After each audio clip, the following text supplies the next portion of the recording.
어용지식인?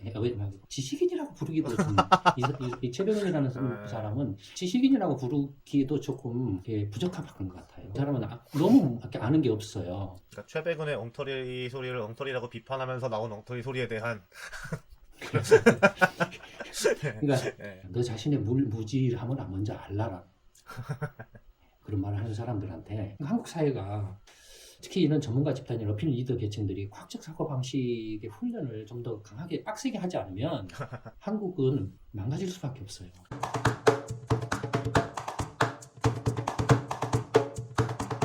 대단히 감사합니다. 시민주도 정치 물갈이 이순신 프로젝트 시정토크 7월 6일 방송입니다. 저는 이순신 프로젝트 정치학 아카데미 8기 만수르 PD고요. 오늘도 김광수 소장님을 모셨습니다. 안녕하세요, 소장님. 네, 안녕하세요. 네, 방송을 시작해보도록 하겠습니다. 요즘에 이런 말이 있더라고요. 6월은 준이었잖아요. 준? 영어로? 네. 그래서 네. 이준석의 달이었고 7월은 줄라이잖아요. 줄리의 달이다. 이런 식으로 해가지고 지금 대선판 이제 슬슬 이제 시즌이 왔죠. 대선판이 이제 본격적으로 돌아가고 있습니다. 그래서 이제 준과 줄리로 이제 저쪽 한나라당 쪽은 그쪽으로 살고 있고 이제 민주당 쪽은 본격적으로 대선 주자들 등록해가지고 이제 대선 레이스가 펼쳐지고 있죠. 민주당 쪽에서는 그래도 뭐 누가 뭐래도 지금 현재 스코 이재명 지사가 선두를 달리고 있고 거기에 이제 붙어서 이제 이렇게 저렇게 포를 쏴주는 사람들이 있는데 그 중에 이제 대표적인 사람이 최백은 교수라는 사람이죠. 그분이 이제 뭐 이 얘기 저 얘기 뭐 그분이 하는 얘기를 하자는 게 아니라 이제 그분이 얘기하고 어쩌고 하는 거에 대해서 또 돌아가고 있는 또 이런 게 또 SNS에 많을 거 아니에요. 또 그 와중에 소장님이 최근에 또 SNS에서 보셨던 어떤 오피니언에 대해서 또 소장님의 또 오피니언이 있다고 하셔서 그런 거에 대해서 소장님의 논평을 들어보는 시간을 갖도록 보도록 하겠습니다. 네. 뭐 이 이야기는 지금 제가 말씀드리고자 하는 이야기는 이미 이전에도 사실 여러 차례 이야기를 했던 이야기입니다. 네. 어떻게 보면 또 같은 이야기의 반복인데 네. 그럼에도 불구하고 이 이야기는 계속 반복해서 이야기해도 그 부족함이 없다. 의미가 있다라고 생각을 합니다. 지금 이제 여권의 대선 후보 중에 한 명이 이제 이재명 씨하고 이재명 씨가 이제 아무래도 그쪽에서 가장 지금까지 여론조사로는 지지도가 높게 나오니까 또 그쪽에 이제 줄을 서려고 하는 그런 이제 사람들이 있겠죠. 예, 근데 그런 사람들 중에 이제 그 예전부터 문재인 정권 때부터 계속 그 뭐랄까요 그 어용지식인? 지식인이라고 부르기도 좀 이 최백은이라는 사람은 지식인이라고 부르기도 조금 부적합한 것 같아요. 이 사람은 너무 아는 게 없어요. 너무나. 그러니까 이 사람이 하는 그 행태를 보면 뭐 이 사람 행태를 이야기하려고 이 사람에 대해서 이야기하려고 하는 건 아닌데 이 사람이 하는 행태를 보면 경제학 전문가하고는 대담을 안 해요. 이 사람이. 자기가 자기를 아는 거예요. 경제학 교수죠? 경제학과 교수죠? 자기가 자기 그 유튜브나 뭐 이렇게 페이스북이나 SNS나 이런 데 보면은 전부 이제 그 비전문가, 일반인, 정치인 이런 사람들한테 가서 이제 이야기를 하는데 이 사람이 하는 것은 이제 뭐 이제 건국대 경제학과 교수다라는 그 간판을 가지고 하는 거죠.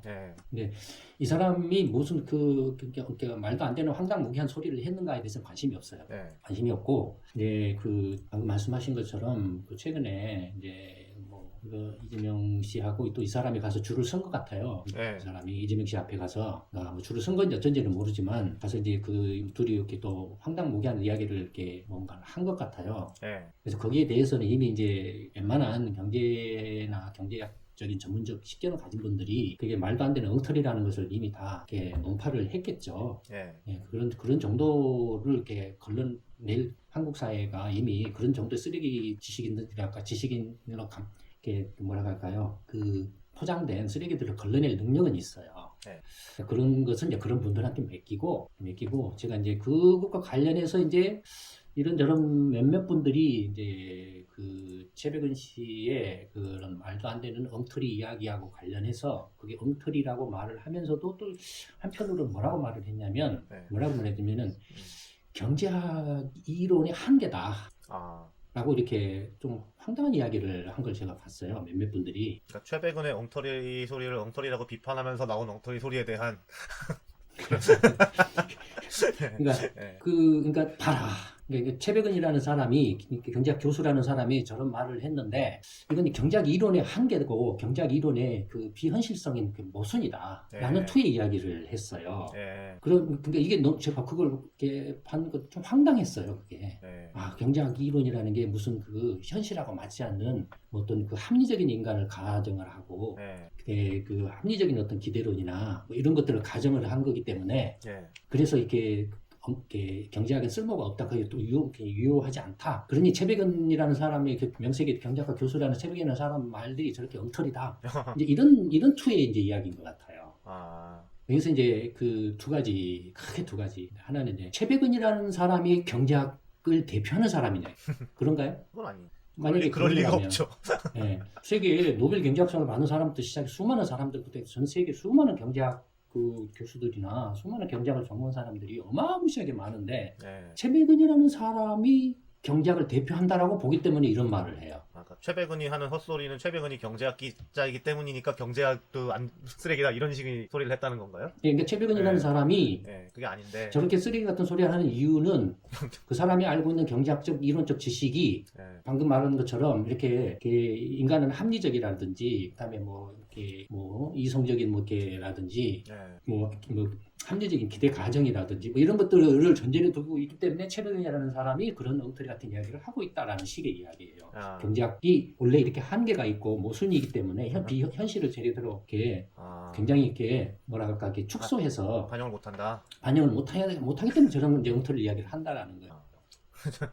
그러니까 최백은이라는 사람이 쓰레기인지 아니면은 쓰레기라는 것과 쓰레기인지 아닌지 하는 그런 문제와 엉터리인가 아닌가 하는 문제와 경제학이 문제가 있는가 아닌가 하는 문제를 갖다가 그냥 짬뽕을 뒤섞어서 혼동을 해버린 거예요. 그래서 그렇죠. 이제 이렇게 공격을 이제 그렇게 경제학이 이제 문제가 있기 때문에 그런 거야라는 식으로 공격을 해버린 거예요. 네. 너 자신의 무지함을 먼저 알라라. 그런 말을 하는 사람들한테 그 경제학 교수라는 그 타이틀을 달고 있는 사람이 그 사람 개인이 쓰레기인 거하고 경제학이 문제가 있는 거하고는 별개의 문제인 거죠. 그렇죠. 그러니까 벌써 이렇게 최백은이라는 사람이 저렇게 쓰레기 같은 소리를 하고 있는 것은 경제학이 문제가 있기 때문이야. 라는 투의 이야기 자체가 얼마나 엉터리 이야기냐. 이거. 네. 근데 우습게도 또 이렇게 말하는 사람들 몇몇 분들이 대부분 경제학하고는 관계가 없는 사람들이에요. 사람들이 기껏 해봐야 무슨 경제학 언론책이나 한두 번 뭐 시험 본다든지 뭐 한다든지 해서 본 게 다일 거예요. 기껏해야 뭐 교양서적 정도 조금 읽었다거나. 예, 또 그걸 바탕 해서 그걸 이해하고 있냐 이거예요. 지금. 웃기는 이야기예요. 네. 그럴 것 같으면 굳이 전 세계에 그 수많은 경제학 그 전문가들이나 연구자들이나 교수들이나 아니면 경제학과나 그런 쪽에 대학이나 대학원이나 박사과정에 가는 수많은 학생들이 뭐냐 이거예요. 다 바보냐, 자기들보다 더 바보냐 이거예요. 경제학을 전공하지 않는 그 사람들보다도 멍청하고 바보여서 그거에 대해서 그렇게 수많은 사람들이 연구하고 거기를 배우려고 하냐 이거예요. 이게 지금 근데 이게 제가 계속 되풀이해서 이야기하는 이유가 이런 것들이 한국 사회에 너무나 만연해 있다라는 거예요 지금. 네. 비전문가가 그쪽을 전공하지도 않은 사람들이 네. 후려쳐버리는 거예요. 완전히 그냥 수많은 그 전문가들을 제껴놓고 목소리 큰 놈이 이겨버리는 거예요. 네. 그러니까 한국 사회가 이렇게 엉망진창이 되고 있는 이유 중에 하나가 정치판이 개판이 되고 있는 이유 중에 가장 큰 이유 중에 하나라고 생각을 해요. 네. 그런 엉터리 소리들이 빠두리들의 힘을 입어가지고 뭐 일베가 됐든 태극기 부대가 됐든 빠두리들가 됐든 대깨문이 됐든 그런 것들이 그냥 좋아요나 뭐 이렇게 뭐 그런 것들을 이렇게 힘입어가지고 그냥 세력이 돼버린다 이거예요. 그런 엉터리들이. 이재명 같은 사람도 그런 것에 올라탄 사람이에요. 네. 이 사람이 뭘 알아요? 이 사람은 제가 예전에 그런 말에 정신병자라고. 실제로 지금 정신병자 행태를 그대로 보이고 있어요. 이건 다음 주에 제가 한번 이야기를 할 생각이에요. 예. 그러니까 한국의 경우에는 이른바 그 타이틀이 네. 그 타이틀로서 모든 것이 일반화돼 버려요. 네. 검증이라는 게 없어요. 네. 저 사람이 법학자 하면은 다 세계적인 법학자가 되고, 저 사람이 교수 하면은 세계적인 교수가 되고, 다 모든 걸 다 알고 있고, 이런 식으로 그냥 다 일반화돼 버려요. 네. 한국에서는. 근데 자기 스스로 자기가 이렇게 정말로 전문적인 전문가 타이틀을 가지고 있다면 그 타이틀에 상응하는 전문성을 가지고 있다는 걸 자기 스스로도 입증을 하려고 하잖아요. 네. 대부분의 경우에. 왜냐하면 자기가 자기를 잘 알거든요. 근데 제가 말씀드렸잖아요. 이런 것들은 인문사회학 쪽이 특히 아주 심하다고. 네. 이공계 쪽은 거짓말 할 수 없다 그랬잖아요. 네. 인공계 쪽은 그냥 딱 그 결과가 그냥 바로바로 드러나기 때문에 실험이나 어떤 그 실험을 통해서 그 결과가 다 바로바로 드러나기 때문에 거짓말 할 수가 없거든요. 네. 근데 이쪽은 그냥 목소리 큰 놈이 이기고 간판이 이겨버리는 세상이에요. 네. 이게 이제 정치판으로도 이렇게 완전히 만연이 돼 있죠. 그래서 국회의원을 하고 대통령을 하고 장관을 하면은 다 영웅이 돼버려요. 또 그거 하려면 영웅으로 포장을, 간판을 영웅으로 만들어야 돼요. 네. 영웅으로. 이게 이제 첫 번째고, 그럼 두 번째는 뭐냐면, 그러면 그 사람들이 경제학에 한계가 있다, 이게 현실성이 없다라고 이제 비판을 하잖아요. 네. 아까도 말했던 것처럼 무슨 인간을 합리적으로 가정을 하고 그 미래에 대한 예측도 어떤 합리적인 기대 가설을 뭐 이렇게 하고 그 사람들이 굉장히 인간을 합리적으로 가설을 가정을 하고 그다음에 이렇게 미래에 대한 예측도 합리적인 기대를 이렇게 가정한다라고 했을 때 그 말이 진정한 의미가 뭔지도 몰라요. 지금 이렇게 말하는 자체가 이 사람들이 모르기 때문에 이런 말을 서슴없이 하는 거예요. 그러면 경제학이라는 건 뭐냐면 제가 말씀드렸잖아요. 대표 경제학이야말로 가장 그 사회과학에서 가장 대표적인 과학 사회과학 중에 대표라고 했잖아요. 네. 그러니까 과학이에요. 그럼 과학이란 뭐냐라는 거죠. 과학이라는 건. 과학은 진리가 아니에요.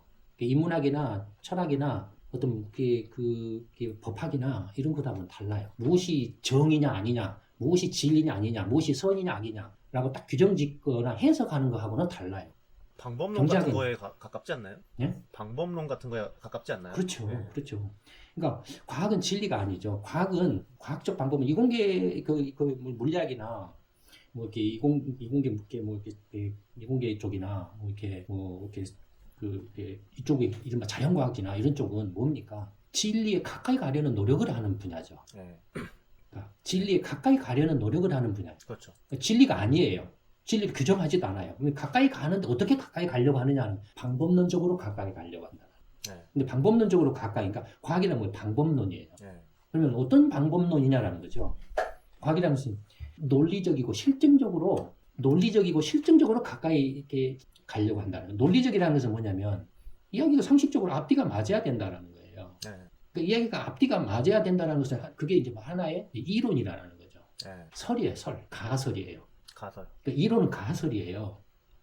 가설 중에서 실증을 했는데 현실을 잘 설명을 해요. 뭐 현실이 이제 진리가 100이라고 하면 현실의 진리가 100이라고 하면 현실에서 관찰되는 것에 대해서 설명이 가설로서 이렇게 그걸 실증을 해봤더니 설명력이 뭐 60 정도 했다, 70 정도 했다, 80 이공계 자연과학 같으면은 뭐 95, 99를 했다 이렇잖아요. 네. 그러니까 뭐 사회과학 같으면은 뭐 이렇게 40, 50, 60만 해도 설명력이 높다라고 본다.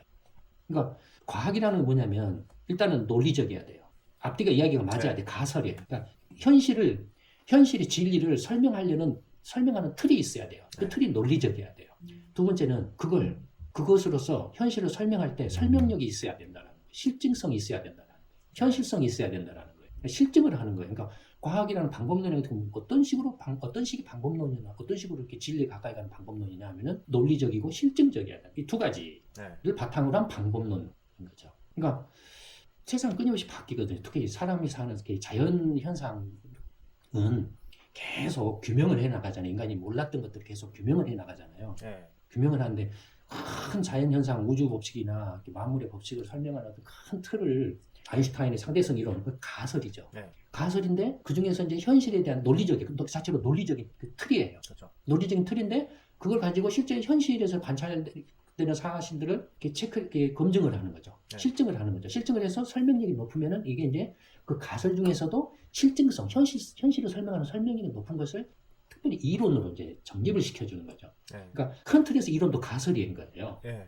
가설인 거예요. 근데 이게 새로운 어떤 그 자연 현상이 드러나면, 관찰이 되면, 네. 이 이론, 정립된 이론도 무너지게 되는 거예요. 설명을 못해요. 새로운 현상에 대해서. 그렇죠. 그러면 다시 새로운 가설, 이론을 이렇게 설을 내서 만들어야 돼요. 아인슈타인의 상대성 이론을 대체할 수 있는 뭐 양자역학 이론이라든지 뭐라든지 이런 새로운 틀을 제시를 해야 돼요. 그리고 그 다음에 또 현실에 대해서 관찰을 통해서 실증을 통해 가지고 설명력이 얼마나 있는가. 그래서 아인슈타인의 상대성 이론과의 관계 어느 것이 보다 더 현실을 설명하는 거 아니면 두 개가 서로 결합됐을 때 현실을 훨씬 더 보완적으로 설명을 잘하는 거. 뭐 이런 거는 거예요. 네. 사회과학도 똑같아요. 경제학도 똑같아요. 네. 똑같아요. 논리적인 이론 체계를 가설을 만드는 데 있어서 현실에서 일어난 현상은 천차만별이잖아요. 네. 천차만별인데 그 중에서 핵심적인 요소들만을 뽑아내는 거예요. 논리적인 틀을 만들기 위해서. 네. 논리적인 틀을 만들기 핵심적인 요소를 뽑아내서 보면 그 중에 이제 예를 들어서 필요 최소한도의 어떤 그 전제로 합리적인 인간을 가정하자. 물론 현실에는 비합리적인 사람도 있죠. 많죠. 근데 만약에 현실의 모든 사람들이 다 비합리적이다. 아니면 비합리적인 사람들이 더 합리적인 사람으로 행동하는 사람 훨씬 더 많다라고 하면 현실 경제는 완전히 혼란 그 자체겠죠. 네. 어디로 튈지 몰라요. 근데 그렇지 않거든요. 그렇잖아요. 네. 어떤 방향성을 가지고 움직여가고 흘러가고 있어요. 네. 근데 어쨌든 간에 현실을 100% 완전하게 현실의 경제적인 진리를 다 설명할 수는 없어도 네. 60, 70%, 5, 60%는 설명하고 간다 이거. 네. 그다음에 설명 못하는 부분들에 대해서는 부분적인 현상에 대해서 보완하는 가설들을 내세운다. 그러니까 그런 것들이 이렇게 있는데 그런 것들을 이해를 못하기 때문에 그런 이제 경제학이 이렇게 정말로 이렇게 어떻게 보면 자본주의에 있는 놈들만을 위한 거라든지 황당한 소리를 하게 찌그러게 되는 거예요. 이건 경제학은 그냥 과학이기 때문에 현실의 인간 사회의 어떤 경제적 현상에 대해서 관찰하고 분석하고 해서 그 어떤 그게 작동하는 원리나 구조를 설명하려고 하는 그 어떤 가설을 이론을 만들어내는 거예요. 그래서 그 이론을 통해서 이제 실제로 현실의 경제적 현상을 설명을 해보려고 하는 거예요. 근데 이게 뭐 그 이른바 미시 경제학이나 거시기 아니면 뭐 이렇게 시장 경제학이나 뭐 케인즈 경제학이 뭐 이렇게 있는 놈들이 경제학이고 자본주의 경제학이고 뭐고 뭐 그따서 황당무계한 소리를 한다 이거예요. 자기가 너 자신의 무지함을 아는 이게 참 심각한 문제예요. 이게 그 사람들의 선에서 끝나는 게 아니라 지금 이제 젊은 사람들이 그런데 휩쓸려 버리면은 인생 망쳐버리는 거예요. 그런 엉터리 같은 사람들을 이렇게 황당무계한 엉터리 소리에 휩쓸려 버리면 인생 망가지는 거예요. 누군가가 나서서 그게 엉터리라는 걸 깨부셔서 젊은 사람들이 또는 그쪽에 제대로 된 어떤 지식을 습득하고자 하는 사람을 보호를 해야 돼요. 걸러줘야 된다는 거. 그다음에 그러니까 말하자면 이런 거하고 같아요. 백신 코로나19 백신인데 뭐 화이자나 모더나 뭐 있잖아요. 이거 뭐 아스트라제네카 저 부작용이 있어. 이 백신은 없애버려야 돼. 지금 문제가 많아. 이런 거하고 똑같다라는 거예요. 그러네요. 이런 거 똑같다라는 거예요. 그다음에 그러니까 방금 말한 것처럼 이 과학적인 한계는 끊임없이 되풀이돼 반복돼서. 왜냐면 인간이 어떤 우주 만물의 그 현상이나 인간 그렇죠. 사회의 모든 현상들을 신이 아닌 이상은 완벽하게 알 수가 없죠. 알 수가 없기 때문에 그다음에 끊임없이 변하기 때문에 특히 이게 사회 현상은 끊임없이 변하기 때문에 그 변화에 따라서 새로운 어떤 그 변하는 현상을 설명하는 새로운 틀이 계속 나올 수밖에 없어요. 그렇죠. 코로나 같은 거 갑자기 돌발 상황 생기면은 막 그렇죠. 경제학이든 그렇죠. 뭐 과학이든 막 이렇게 근데 발전하는. 그렇게 돌발적인 현상이 일어나도 코로나19 같은 돌발적인 바이러스가 생겨나도 결국에는 바이오의학, 바이오 기술, 과학적 방법론으로 근본 과학적인 기술, 과학적인 어떤 이렇게 과학 기술이 발전에 의해 다 그 틀 속에 있어요. 틀 속에 있다고요. 그렇죠. 그러니까 백신도 나온 거고. 그러니까 만약에 지금의 바이오 기술로서 도저히 어떻게 할 수 없는 정말로 황당한 그런 어떤 질병이 역병이 등장한다라고 하면 그건 이제 바이오의학이나 바이오과학이 아닌 새로운 뭔가가 필요하겠죠. 그거에 대항할 수, 그걸 해결할 수 있는 새로운 어떤 과학적인 어떤 어떤 발견이 필요하죠. 근데 지금 코로나19 같은 것도 기존의 바이오 어떤 과학 기술에 의해서 지금 대응이 가능한 영역에 있다 이거예요. 그렇지만 코로나19는 예전에 없던 현상이에요. 예전에 없던 새로운 변종 바이러스다. 마찬가지로 이렇게 경제 현상도 그런 거죠. 그렇죠. 그런 특징들이 있어요. 그러니까 끊임없이 그 패러다임은 어떤 이렇게 상황의 변화, 현상의 변화에 따라서 패러다임은 끊임없이 바뀌는 거예요. 패러다임에서 어떤 한 상황, 어떤 현상, 어떤 한 시기의 현상을 설명할 수 있는 이론적인 틀을 패러다임이라고. 근데 그 어떤 한 시기의 상황이 다음 시기에 바뀌어 버리면 이런 틀도 바뀌게 돼요. 말하자면 패러다임도 바뀌게 되는 거예요. 그렇죠. 근데 이 인간의 현상, 인간의 어떤 행위들은 경제적 행위들은 어떤 지금 현재 어떤 그 경제적 어떤 행위나 근데 100년 전의 경제적 행위나 500년 전, 1000년 전, 2000년 전 아니면 지금 앞으로 50년 후, 100년 후, 500년 후의 경제적 현상은 거의 다르지 않아요. 왜냐하면 경제적 현상이라는 것은 본능적 욕구에서 시작되거든요. 경제적 행위는 개인의 그 생존 본능에서 시작하거든요. 그런 생존 본능은 이제 이기심이라는 말로 표현을 하죠. 생존 본능은 기초적인 욕구를 충족하는 거지만 경제적인 행위는 이제 이익을 축적하는 그런 것도 추가가 되기 때문에 그러니까 개인의 어떤 이제 경제적 이제 어떤 이익을 추구하는 이기적인 그러니까 그 이기적인 말이 어떤 이데올로기적 이념적인 말이거나 어떤 그게 선악의 용어이거나 그런 게 아니라 인간의 본성에 대한 그냥 객관적인 있는 그대로의 어떤 하나의 본성에 대한 해석이죠. 가정이죠. 그러니까 그런 가정은 뭐 이렇게 그 철학의 동양 특히 철학이나 서양 철학에서 엄청나게 많잖아요. 원래 철학 자체가 그런 거죠. 어떻게 보면은 선악에 대한 뭐 성선설이냐 성악설이냐 뭐 이런 거잖아요. 경제적 행위에서 성선설을 주장해보면 경제 자체가 성립이 됩니까? 근데 인간의 그 본능적인 본능과는 성선설은 안 맞아요. 인간의 경제적 본능과는. 그렇잖아요. 성악설, 이기심. 이게 성악설이 이게 성선설이니까 착하고 좋은 거고 성악설이니까 나쁘고 없애야 되고 그런 건 아니에요. 그러니까 그걸 그렇게 생각한 사람만큼 그런 사람들은 이런 개념 자체를 지금 애초부터 이해를 못한 사람들이에요. 애초부터 그냥 있는 그대로 한 발 떨어져서 객관적으로 인간의 어떤 본능을 이렇게 바라봤을 때, 인간의 본능은 뭔가 착한 것을 지향하려고 하는 본능이 있다. 아니면 인간의 본능은 뭔가 이렇게 욕심을 부리려고 하는 본능이 있다. 자기 이기심을 이렇게 앞세우는 그런 본능이 있다. 그런 현상들이 보인다라는 거예요. 그런 걸 그냥 말로 주장한 것뿐이죠. 성선설, 성악설은. 근데 과학이나 경제학 같은 이공계, 자연과학이나 경제학이나 이공계 같은 경우는 그걸 이제 이렇게 논리적이고 실증적으로 방법론적으로 이렇게 검증을 하려고 한다는 그런 것들이 이제 그런 것들에 대한 전제를 두고서 예를 들어서 아까 말씀드린 경제학에 대해서 인간이 이기적인 존재다라고 전제를 안 하면 가정을 안 하면 경제적 행위 자체가 성립이 안 돼요. 논리 전개가 이제 불가능해져 버리니까. 근데 역사적으로 전 세계 인류 역사에 있어서 경제적 행위가 없었냐 이거예요. 존재해 왔죠. 아니 그게 주류였어요. 거의 다였어요. 개인 간에도 그렇고 집단 간에도 그렇고 마을 간이나 공동체, 지역 간에, 국가 간에 다 그게 경제적 싸움이었어요. 그렇잖아요. 그럼 다 뭡니까? 그게 좋고 나쁘고가 아니라 사람들이 경제적 행위는 어떤 경제적 이익을 추구하는 것이 본능이다. 이기심을 추구하는 게 본능이다라고 가정을 하는 거예요. 그 가정에 문제가 있다. 그러니 경제학에 쓸모가 없다라고 말한다는 것 자체가 이 사람이 과학이라는 게 뭐고 경제학이라는 게 뭔가 하는 것들을 전혀 모르는 엉터리라는 거예요. 근데 그런 엉터리들이 그냥 패거리를 떼져가지고 그냥 뭐 최백은이나 뭐나 이런 자들이 그냥 경제학 교수라는 간판 딱 붙여가지고 와서 마구잡이로 짓거려버린다. 이게 지금 한국 사회를 개판으로 만들어버리거든요. 그런 것들이 이제 아주 꼭 찢어 있는 것들이 아까 이야기 잠깐 했던 누구죠? 김어준이나 유시민이나 조국이나 뭐 그런 사람들. 그런 무리들이죠. 그러니까 예를 들어서 이제 법학이나 과학하고의 이제 또 차이로서 이제 법학이나 인문학이나 철학 같은 경우는 한번 봐보자 이거예요. 법학이나 인문학이나 철학은 뭐 어떤 건가요? 과학처럼 아까 말했던 것처럼 어떤 진리를 추구를 하는 건가요? 아니면 뭔가요? 이건 주장 같은 거 뭔가 약간 애매한. 기본적으로 법학이나 인문학이나 철학은 뭡니까? 인간의 본질에 대한 탐구죠. 인간의 본질에 대한 사색이죠. 인간의 본질이 뭔가에 대한 인간이 무엇인가에 대한 그 탐구 사색이죠. 사색이지만 생각하는 건데 자기가 앉아서 생각하는 거예요. 그러니까 그 생각하는 것 때문에 뭡니까 이것은 추장이에요. 결과적으로는 추장이 설명이고 해석에 불과해요. 그걸 무슨 이렇게 논리적인 체계를 세워가지고 뭐 이렇게 실증을 하고 통계적으로 데이터를 수집해가지고 통계적으로 실증을 검증을 하고 그런 게 아니에요. 그렇죠. 그러니까 인간의 본질에 대한 사색이기 때문에 주관적 해석이 불과하다. 심하게 말하면 그냥 이게 주관적 해석이라는 게 나쁘다라는 의미가 아니에요.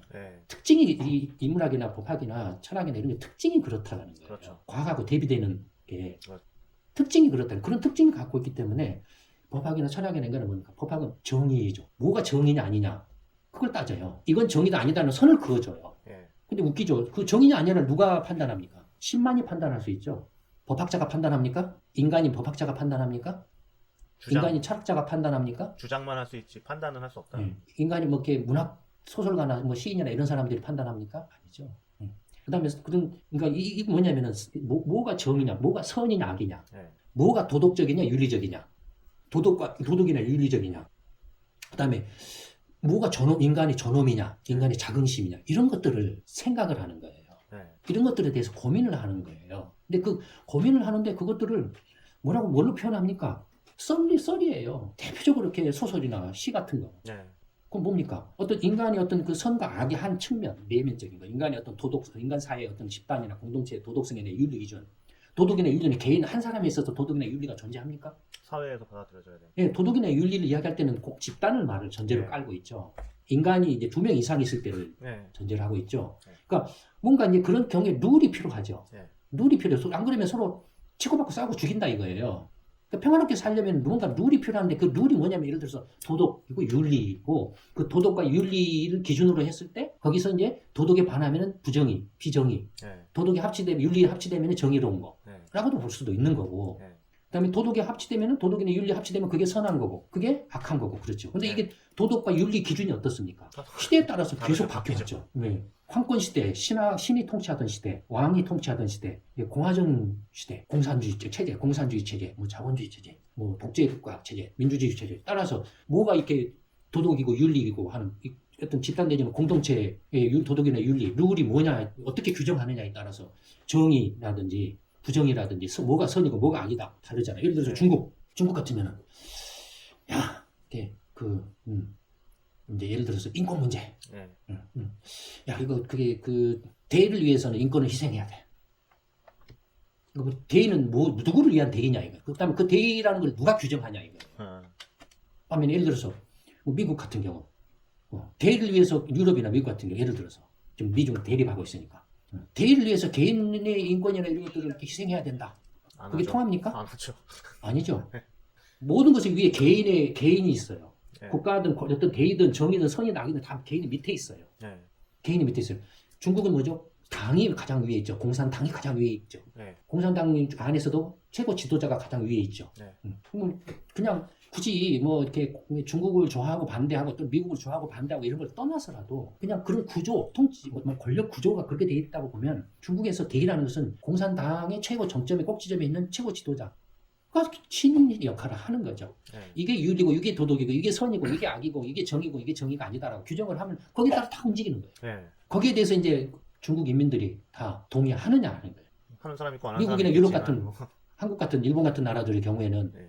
개인이 가장 위에 있고 네. 다른 모든 것들은 그 밑에 있다 이거예요. 네. 그리고 중요한 것은 그 가장 위에 있는 개인 대 개인 간의 룰을 어떻게 이제 하느냐 하는 것은 최고 지도자나 어떤 누가 정하지 않는다 이거예요. 네. 그 룰을 정하는 건 뭐 누가 정합니까? 그 개인들이 정한다 이거. 그러니까 그래서 이제 그 법학이든 인문학이든 철학 같은 경우는 어떻게 보면은 감정이에요. 감성이에요. 그러니까 저게 그 죄냐 아니냐. 저게 도덕적이냐 이렇게 비도덕적이냐. 윤리적이냐 비윤리적이냐. 그래서 저놈을 감옥에 보내야 되느냐 말아야 되느냐. 그래서 법 감정이에요. 네. 그러니까 법 감정이에요. 그러니까 많은 일반 그 사람들의 그러니까 이 법 감정이라는 말은 최고 지도자 한 사람이 결정하는 게 아니라 그 공동체에 속하는 모든 개인들이 다 합의하에 동의하에 이루어진 룰에 의해서 형성된 법 감정이에요. 네. 그렇기 때문에 그 룰, 법 감정에 관한 그 공동체의 모든 다수 사람들이 이렇게 합의 내지는 동의해서 만드는 법 감정을 조국이 내가 사법개혁을 할 거야. 이게 정말 웃기는 이야기예요, 이런 것들이. 네. 나 아니면 이렇게 사법개혁할 사람이 없어. 그러니까 이 사람이 세계적인 법학자냐 이거예요. 사기꾼이죠. 그렇잖아요. 네. 문학, 소설, 시 같은 것도 봐보세요. 감성이에요. 네. 소설, 사람들이 소설이나 영화나 뭐 드라마나 시나 이거 먹고 감동을 한다든지 하는 거죠. 그러니까 이 법학이나 인문학의 철학은 뭡니까? 공감이에요. 공감을 얻어야 되는. 그 개개인들의 구성체 개인들의 공감이에요. 공감을 얻으면 어떻게 됩니까? 개인 구성체들이 개인 각자가 어떤 시를 읽거나 소설을 읽거나 드라마를 보거나 영화를 보거나 아니면 어떤 법 철학적인 어떤 설명을 듣거나 어떤 철학적인 어떤 그 이야기를 듣거나 했을 때 공감이 되면 어떻게 됩니까? 퓨리피케이션, 순화가 되죠. 네. 정화가 되죠. 순화가 되고 정화가 돼서 그래서 그것들이 자연스럽게 그 공동체의 도덕과 윤리의 기준이 되는 거죠. 룰이 되는 거죠. 룰이 형성되는 거죠. 그런 것들을 통해서. 네. 근데 이게 무슨 소설간에 뭐 시인이 뭘 하는 나부랭이들이 역사관에 뭘 하는 나부랭이들이 이념과 이데올로기와 엉터리 정치적 패거리 이야기로서 몰고 들어와 버리면 네. 어떻게 되겠습니까? 무슨 공감이고 무슨 정하고 순하고 없죠. 네. 아니 이렇게 진흙탕 개판 싸움이 돼버리죠. 네. 지금 한국이 그렇잖아요. 네. 그러니까 이게 지금 한국이 이렇게 무슨 뭐 인문학이 뭐 이렇게 몰락했네 뭐가 어쨌네 막 이런 말을 하잖아요. 네. 전부 이제 탓을 해요. 자기들 스스로 몰락을 시킨 거예요. 네. 이런 엉터리 이렇게 그 정치꾼화된 시인의 소설가네 무슨 이렇게 방송 이렇게 뭐 극작가네 뭐 이렇게 뭐 작가네 뭐네 이런 사람들이 정치꾼화 돼 버려서 네. 실제로 공동체의 어떤 그 뭐라 할까요? 어떤 그 공감 모두 그 절대 다수의 공감 그래서 정화 순화를 이렇게 일으켜서 야기해서 그래서 이게 이렇게 이제 지금 법을 이렇게 이런 도덕과 이런 윤리적 기준에 따라서 이런 법 체계를 좀 발전시켜야 돼. 바꿔야 돼. 이렇게 해야 돼. 그렇게 하는 기능이 완전히 한국은 상실돼 버렸어요. 네. 철학도 마찬가지죠. 철학은 이제 굶어 죽으니까 당장 현실적으로 굶어 죽었잖아요. 그러니까 철학이 어떤 그런 것들에 대한 어떤 그 방향이나 기준을 정해줘야 되는데 네. 서양처럼 예전 저번에도 이야기했잖아요. 동양 철학과 서양 철학에 네, 대해서 서양 철학이 어떤 시대의 어떤 변화에 어떤 그 부흥에서 맞춰서 어떤 이렇게 부흥해서 경우에 따라 이제 시대의 어떤 변화를 선도하거나 아니면 시대의 변화를 이렇게 설명하거나 하는 식으로 이렇게 쭉 발전을 해왔기 때문에 동양 철학은 2000년 전에 이른바 제자백가라고 하는 사람들의 그 썰에 그냥 딱 갇혀가지고 예. 거기서 그냥 머물러 버렸다. 거기서 그냥 뜬구름 잡기식의 이야기에 그쳐버렸다. 아무런 세상의 변화, 사람들의 삶의 변화하고 이제 관계가 없이 그렇게 멈춰버렸다라고 이렇게 그래서 개인적으로는 서양 철학을 선호한다라고 이야기를 했잖아요. 네. 서양 철학은 그렇다 이거예요. 근데 그렇게 서양 철학이 그렇게 발전한 게 뭐냐면은 서양의 철학자들이 그런 역할을 제대로 해왔다라는 거예요. 네. 한국이 이렇게 개판이 된 건 뭐냐 이거 이문학이건 법학이건 이거는 법학도 사실은 그 기반이 법철학에 기반을 해요. 법감정. 네. 이 법감정이라면서 법철학에 기반을 해요. 네. 그러니까 그런 그 뭐라 그럴까 한국의 어떤 그 인간의 본질의 문제에 대한 근본적인 어떤 고민, 사색에 대해서 제대로 못했다라는 거예요. 네. 못했기 때문에 스스로 몰락해버린 거예요. 네. 더욱더 심하게 몰락했겠죠. 물론 뭐 서양도 마찬가지로 좀 이렇게 위축되고는 있다고 하지만 그러나 그렇다는 거예요. 그다음에 또 큰 틀에서 보면 역사적으로도 법학이나 문학이나 철학적인 어떤 개인의 주관적인 사색 생각 그것도 좋지만 이미 그런 시대가 사실은 이제 이미 과학에 밀려버렸어요. 네. 과학적 사고 방식에 밀려버렸어요. 그러니까 지금 한국 사회를 보면은 제가 저번 강연에서도 이야기를 한 게 뭐였습니까? 과학적 사고 방식을 해야 된다 이야기를 네. 했잖아요. 그죠. 그러니까 주장하고 몬트리 되는 소리 안 되는 소리 막 지멋대로 짓거려 버리면은 개나 소나 다 대통령 된다고 나온다 이거예요.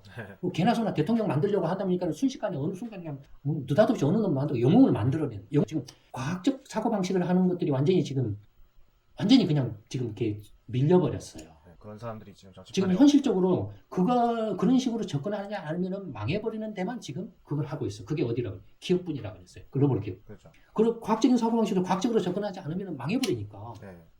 야, 우리가 친중하자, 친미하자, 삼성전자한테 친중해, 너희 친미한다는 말이 됩니까? 야, 삼성전자한테 너 이렇게 문재인 지지해, 너 누굴 지지해, 너 누구 이재명 대통령 만들래, 윤석열 대통령 만들래, 하는데 이게 말이 됩니까? 웃기는 소리예요. 네. 그러니까 한국 사회가 지금 개판이 돼버린 게 오히려 지금 저는 개인적으로 이 법학이나 문학이나 철학이 완전히 그 세상의 변화에 적응을 하지 못하고 시대착오적인 자기류의 착각에 빠져서 일부 그런 간판을 단 사람들이 지금 한국 사회 오피니언 리더로서 네. 딱 밥그릇을 차지해가지고 엉망진창을 만들어 놓고 있다고 저는 생각을 해요. 네. 그러니까 한국 사회가 특히 이런 전문가 집단이나 오피니언 리더 계층들이 과학적 사고방식의 훈련을 좀 더 강하게 빡세게 하지 않으면 한국은 망가질 수밖에 없어요. 그러네요. 지금 망가지는 길로 계속 해왔잖아요. 네. 무슨 이렇게 정권 바뀌고 뭐 바뀔 때마다 뭐 담론 하는데 완전히 그게 선동이에요. 네. 담론이 무슨 과학적 사고입니까? 뭔 상관이 있습니까? 과학적 사고라는 게 뭐라 그랬습니까? 현실의 문제예요. 실용적인 문제예요.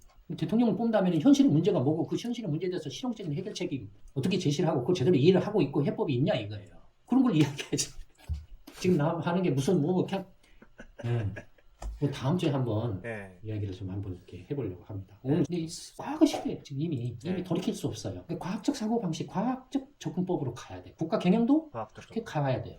지난번 강연도 그런 차원에서 네. 했었죠. 그렇죠. 오늘 제 말씀 이걸로 마치도록 하겠습니다. 네. 과학의 시대에 과학적 방법론과 마인드를 가진 사람들이 오피니언 리더로서 사회에서 활약을 해야 되고 나아가 정치도 해야 된다. 이런 정도의 말씀으로 정리해보도록 하겠습니다. 이걸로 방송 마치고 다음 주에는 또 아까 예고하신 그걸로 다시 뵙도록 하겠습니다. 시청해주신 여러분 대단히 감사합니다. 네, 감사합니다.